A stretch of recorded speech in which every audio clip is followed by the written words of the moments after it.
Hello दोस्तों, नमस्कार। मैं दानिश अंसारी एक बार फिर से स्वागत करता हूं आपका आपके यूट्यूब चैनल यानिस एकेडमी में। तो दोस्तों, कैसे हैं? उम्मीद करता हूं कि आप बहुत ही अच्छे होंगे और अच्छे तरीके से अपने फैमिली का ध्यान रख रहे होंगे और अच्छे तरीके से अपनी तैयारी भी कर रहे होंगे।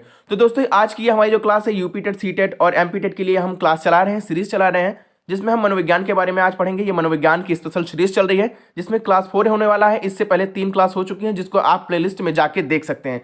दोस्तों, आज की जो क्लास है इसमें हम फ्रांसिस गाल्टन के बारे में पढ़ेंगे, रॉबर्ट लेविस स्टीवेंसन के बारे में पढ़ेंगे और डिवॉर्फ के बारे में पढ़ेंगे। ये बहुत ही छोटी क्लास होने वाली है, लेकिन मैं वादा करता हूं कि आपका अगर Francis Galton, Robert Lewis Stevenson और डिवॉर्फ जितने ये तीनों हैं, इससे अगर क्वेश्चन आता है तो आपका बाहर नहीं जाने वाला है। तो दोस्तों, बगैर देर किए हुए शुरू करते हैं आज की क्लास। और यहाँ पे देखते हैं कि पहला हमारा है फ्रांसिस गाल्टन। हम यहाँ पे आज पढ़ेंगे फ्रांसिस गाल्टन के बारे में। इनका एक कोड है जो आप सबसे पहले इसको लिख लीजिएगा, तभी उसके बाद पढ़िएगा कि जो सब कोई भी चीज किए हैं सबसे पहला ये किए हैं। सबसे पहले कुछ भी किए हैं तो सबसे पहला इन्होंने ही किया है। सब कुछ नहीं किया, लेकिन बहुत सारी चीजें हैं कि इनके कोड भाषा से आप याद कर सकते हैं पहला वर्ड जोड़ के। ठीक है, यानी जैसे आपको समझ में आएगा। अभी देखिए, जो सुजनन शास्त्र के जनक कौन है? एक मिनट। जो सुजनन शास्त्र है, सुजनन शास्त्र, इसके जनक कौन है? तो इसके जनक हमारे फ्रांसिस गाल्टन साहब हैं। ठीक है, वहीं पे बुद्धि का पहला परीक्षण आ गया ना। यहाँ पे हमने क्या कहा था कि पहला वर्ड इनसे जोड़ना है। जो बुद्धि का परीक्षण है तो बुद्धि का अध्ययन है, तो बुद्धि का सबसे पहला अध्ययन किसने किया है? तो सबसे पहला अध्ययन इसमें इन्होंने ही किया है, फ्रांसिस गाल्टन साहब ने किया है। दूसरा इसमें टॉपिक है कि बुद्धि परीक्षण की बैटरी जो होती है, बुद्धि परीक्षण की बैटरी किसने बनाई? तो उसने किसने बनाई? फ्रांसिस गाल्टन ने बनाई। लेकिन क्या बुद्धि की परीक्षण एक ही बार बनाया गया? नहीं, सबसे पहली बार किसने बुद्धि परीक्षण की बैटरी बनाई है? तो उसमें हमारा हो जाएगा फ्रांसिस गाल्टन साहब। ठीक है, इसी के साथ हमारा आता है वैयक्तिक विभिन्नता के अध्ययन के जनक कौन है? जो वैयक्तिक विभिन्नता है, जो हम मनुष्य हैं वो एक दूसरे से अलग रहते हैं, कोई भी दो इंसान एक तरह का नहीं है। तो ये किसने बताया है? वैयक्तिक विभिन्नता के अध्ययन के जनक भी कौन है? हमारे फ्रांसिस गाल्टन साहब हैं। ठीक है, उम्मीद करता हूं दोस्तों वीडियो समझ में आ रहा होगा। इनकी एक बहुत ही प्रसिद्ध पुस्तक है जो अभी हाल ही में एग्जाम हुआ था यूपी टेट का, उसमें पूछा गया है कि हेरिडेटरी जीनियस नामक पुस्तक किसने लिखा है? तो हेरिडेटरी जीनियस नामक पुस्तक किसने लिखा है? तो ये फ्रांसिस गाल्टन साहब ही लिखे हैं। ठीक है, ये क्वेश्चन हमारा शायद यूपी टेट 2021 में जो पेपर रद्द हुआ था उसमें आया था। आगे बढ़ जाते हैं। देखिए, जो हमारे फ्रांसिस गाल्टन साहब हैं ये निर्धारण मापने के भी जनक हैं। ठीक है, जो हमारे ये फ्रांसिस गाल्टन साहब हैं ये निर्धारण मापने के भी जनक हैं। सबसे पहला अध्ययन जुड़वा बच्चों पर किसने किया? देखिए, पहला वर्ड आ रहा है ना, तो जहां पे भी पहला वर्ड आएगा आपको सिगमंड फ्रायड लगाना है। 90% आपका क्वेश्चन वहां पे सही होगा। यानी लेकिन पढ़ के जाइएगा, कुछ भी ऐसा पूछ लेगा पहला पहला पहला तो आप वहां पे नहीं लगाइएगा। अगर पढ़े रहेंगे तो आपका ये चीज क्लियर रहेगा। यानी जुड़वा बच्चों पर सबसे पहला अध्ययन किसने किया है? तो वो फ्रांसिस गाल्टन साहब ने किया है। और दूसरी चीज, जो हमारा ये पर्सनालिटी शब्द है, इसके बारे में इस शब्द का सबसे पहला प्रयोग किसने किया है? तो इसका प्रयोग भी किसने किया है? फ्रांसिस गाल्टन ने किया है। ठीक, और एक होता है जय सांख्यिकी। तो ये जो जय सांख्यिकी का वंशानुक्रम का नियम है, ये किसने दिया है? तो ये नियम भी हमारे फ्रांसिस गाल्टन साहब ने ही दिया है। ठीक है, सफल असफल लोगों का अध्ययन किसने किया है? जिसके ये जो सफल असफल लोगों हैं, जो इसके बारे में मनोविश्लेषणात्मक के जनक जो है, उन्होंने इसके बारे में बताया है। इरोस और थैनाटोस के बारे में उन्होंने ही बताया था। कौन है? सिगमंड फ्रायड साहब ने। तो उसमें उन्होंने बताया सफल और असफल लोगों के बारे में उन्होंने बताया है। लेकिन इसका अध्ययन किसने किया है सबसे पहले? तो सबसे पहले अध्ययन किसने किया है? फ्रांसिस गाल्टन साहब ने किया है। उम्मीद करता हूं दोस्तों समझ में आया होगा। और आगे बढ़ जाते हैं। बस आपको फ्रांसिस गाल्टन में इतना ही पढ़ना था।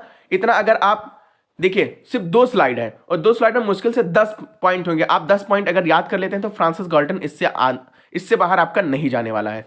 ठीक है, तो देखिए आगे हमारा टॉपिक आ जाता है रॉबर्ट लुइस स्टीवेंसन। यानी इसको हम एक और नाम से जानते हैं, R.L.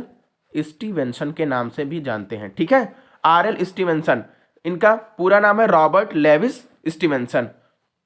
तो दोस्तों हम आगे बढ़ते हैं और देखते हैं कि ये महोदय ने इन्होंने क्या किया है। तो देखिए, मापन निश्चित नियमों के अनुसार वस्तुओं को अंक प्रदान करने की प्रक्रिया है। यानी रॉबर्ट लुइस जो R.L. है, इन्होंने कहा है कि जो मापन निश्चित नियमों के अनुसार वस्तुओं को अंक प्रदान करने की प्रक्रिया है। जो हमारा मापन है वो सिर्फ और सिर्फ अंक प्रदान करने की एक प्रक्रिया है। यानी कोई भी कुछ करता है तो उसमें अंक प्रदान करने का एक मापन जो है वो एक प्रक्रिया है।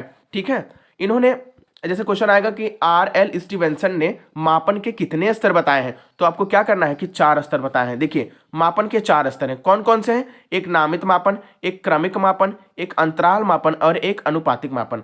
नामित मापन में क्या होता है? इसमें नाम से पहचाना जाता है, इसमें नाम से उसका मापन किया जाता है, ठीक है।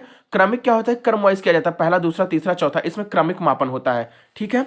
अंतराल मापन, अंतराल यानी जैसे कि 2 के बाद क्या आ गया 6, तो इसमें कितने का अंतराल है? 4 का। 4 के बाद आ गया 10, इसमें कितना है? यानी 4 का अंतराल है। इस तरह का इसमें अंतराल मापन किया जाता है। उसी के साथ हमारा आ जाता है अनुपातिक मापन। अनुपातिक मापन हमारा किससे रिलेटेड है? 0 से रिलेटेड है, ठीक है। और ये सबसे उच्च कोटि का मापन है। इसको आप ध्यान में रखिएगा कि आपसे पूछेगा सबसे बेस्ट मापन कौन सा है, तो आपको यहाँ पे क्या लगाना है? यहाँ पे आपको लगाना है अनुपातिक मापन, ठीक है। ये रॉबर्ट लुईस स्टीवेंसन के हिसाब से है। आगे बढ़ जाते हैं, लीवार्फ के बारे में पढ़ेंगे। ये साहब आर.एल. स्टीवेंसन और लीवार्फ बहुत छोटे छोटे चीज दिए हैं, लेकिन आप इसको याद करिएगा क्योंकि क्वेश्चन इससे आते रहते हैं। देखिए लीवार्फ जो थे वो कहाँ के मनोवैज्ञानिक थे? वो अमेरिकन मनोवैज्ञानिक थे, ठीक है। जो लीवार्फ हमारे थे वो अमेरिकन मनोवैज्ञानिक थे, और इन्होंने क्या कौन सा सिद्धांत दिया? भाषा सापेक्षता का सिद्धांत दिया है, ठीक है। यानी लीवार्फ, सबसे पहला क्वेश्चन कि लीवार्फ कहाँ के मनोवैज्ञानिक थे, तो आपका यहां पे हो जाएगा अमेरिकन मनोवैज्ञानिक थे। इन्होंने कौन सा सिद्धांत दिया है? तो इन्होंने भाषा सापेक्षता का सिद्धांत दिया है, ठीक है। दूसरी चीज देखिए, भाषा वस्तु सापेक्ष होती है, अर्थात जिस भाषा में वस्तु पाई जाती है वहां इसके कई नाम होते हैं। जो भाषा होती है वो वस्तु सापेक्ष होती है, यानी जहां पे जिस भाषा में वस्तु पाई जाती है वहां पे उसके तो कई नाम होंगे, जबकि जिस भाषा में वस्तु नहीं पाई जाती है वहां पे उसके या तो सीमित नाम होंगे या कोई नाम नहीं होगा। यानी इसमें आप सुनिए कि जहां पे वस्तु पाई जाती है, जहां पे वस्तु पाई जाती है वहां पे उसके कई सारे नाम होते हैं। जहां पे पाई जाएगी वहां पे कई सारे नाम होंगे, और जहां पे नहीं पाई जाएगी वहां पे या फिर उसके कोई नाम नहीं होंगे या फिर 1 या 2 ही नाम होंगे। जैसा एग्जांपल के लिए आप ले लें, जैसा इंडिया है ना, हमारा इंडिया है, इंडिया में आम पाया जाता है ना, आम आम के कई प्रजाति पाए जाते हैं। जैसे एक होता है दशहरी होता है, ठीक, एक होता है सफेदा होता है, ऐसा करके 4-5 किस्म के यानी 6-7 किस्म के आम पाए जाते हैं, ठीक है। लेकिन अगर आप चले जाओगे वहां पे अमेरिका में, यहीं पे चले गए अमेरिका में चले गए, अमेरिका में आम नहीं पाया जाता है, तो इसमें क्या हो जाएगा? अमेरिका में जाओगे तो सिर्फ आम को एक ही भाषा में, शायद आम को जानते भी होंगे या नहीं, लेकिन जरूर जानते होंगे, क्योंकि अमेरिका में आम पाया नहीं जाता है, इसलिए वहां पे सिर्फ एक ही नाम रहेगा। उसको सिर्फ किस नाम से जानेंगे? मैंगो के नाम से जानेंगे।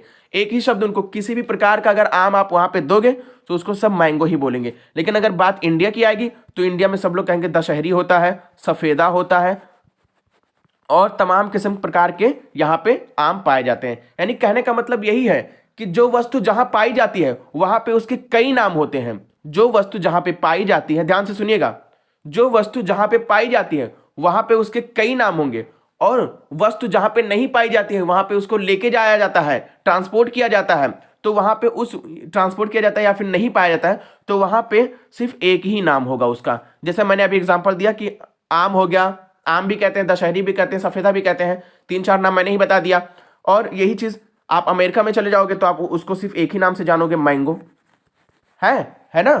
तो यही चीज है लीवार्फ। जो लीवार्फ साहब थे, इन्होंने क्या, एक अमेरिकन मनोवैज्ञानिक थे, और भाषा सापेक्षता का सिद्धांत किसने दिया है? तो लीवार्फ साहब ने दिया है। आपको बस इतना ही इसमें ध्यान में रखना है।